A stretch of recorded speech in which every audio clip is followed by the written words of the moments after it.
মাননীয় সদস্য জনাব শাহজাহান খান, আপনি একটি সম্পূরক প্রশ্ন করুন। মাননীয় স্পিকার, একটি ইন্টারন্যাশনাল স্ট্যান্ডার্ডের এই মেরিটাইম আপনার অর্গানাইজেশনের স্ট্যান্ডার্ড নিয়ে আমরা মাদারীপুরে এই প্রতিষ্ঠানটি প্রতিষ্ঠা করেছিলাম। এটা কার্যক্রম শেষ হয়েছে অনেক আগে।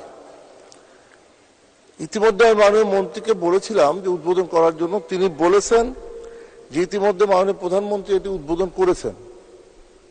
দুর্ভাগ্য এখানে যে আমি আমার নিজের এলাকায় এই প্রতিষ্ঠানটি আমি নৌপরিবহন মন্ত্রী থাকাকালে এটা স্থাপন করেছিলাম, আমি আমন্ত্রণ পাইনি বা কবে উদ্বোধন করা হয়েছে আজও জানি না।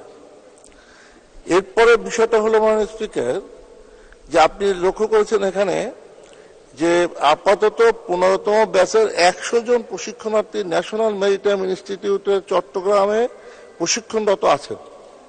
মাদারীপুরে ইনস্টিটিউট, প্রশিক্ষণার্থীরা ক্লাস করতেছে চট্টগ্রামে, অথচ এই ইনস্টিটিউটটা সম্পূর্ণ হয়ে গেছে, অথচ এটা এখনো এখানে স্থানান্তর করা হয়নি। এই ছাত্ররা ওইখানে পড়াশোনা করছে। আমার প্রশ্ন হলো মাননীয় স্পিকার, এখানে এই ধরনের একটি প্রতিষ্ঠান বাংলাদেশে, এত বড় প্রতিষ্ঠান, বিশেষ করে রেটিং এর ব্যাপারে এটাই কিন্তু প্রথম। দুইটা প্রতিষ্ঠান আছে, একটা চট্টগ্রামে, একটা মাদারীপুরে, এবং এইটাই সবচেয়ে বড়। আমার প্রশ্নটি হলো যে এটা কত দ্রুত এটা স্থানান্তর, আমাদের এই ছাত্রদেরকে এখানে স্থানান্তর করা যাবে। আরেকটি বিষয় হলো মাননীয় স্পিকার, আমি মন্ত্রী থাকাকালে 6টা ড্রেজার বেইজ আমি করার পরিকল্পনা নিয়েছিলাম এবং স্থান নির্ধারণ করা হয়েছিল। 5টা হয়ে গেছে ড্রেজার বেইজ, অথচ দুর্ভাগ্য আমার যে আমার নিজের এলাকায় কিন্তু এটা এখন পর্যন্ত এটা হয়নি। মাননীয় স্পিকার, এটা হবে কিনা আমি মাননীয় মন্ত্রীর কাছে জানতে চাই। ধন্যবাদ।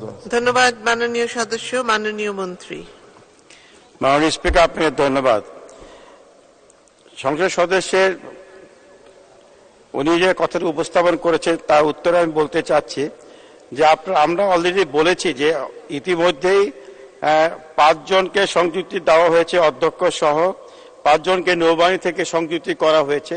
কাজের প্রক্রিয়াটা চলমান রয়েছে, যাতে করে প্রশিক্ষণ যাতে ব্যাহত না হয় সেই জন্য তাদেরকে চট্টগ্রামে তাদেরকে প্রশিক্ষণ দেওয়া হচ্ছে। তাদেরকে অতি শীঘ্রই জনবল সৃষ্টিটা হলে পরেই তাদেরকে মাদারীপুরে এনে তাদেরকে প্রশিক্ষণ দেওয়া হবে, এই মর্মে আমাকে জ্ঞাত করা হয়েছে। আর ড্রেজারের কথা যেটা বলেছেন সেটা আমি এই মুহূর্তে বলতে পারবো না। আমি আপনার এই বক্তব্যটি আমি নৌ পরিবহন প্রতিমন্ত্রী মহোদয়কে আমি জানাবো এবং উনি আপনাকে পত্রের মাধ্যমে আপনাকে উত্তর দিয়ে দেবে।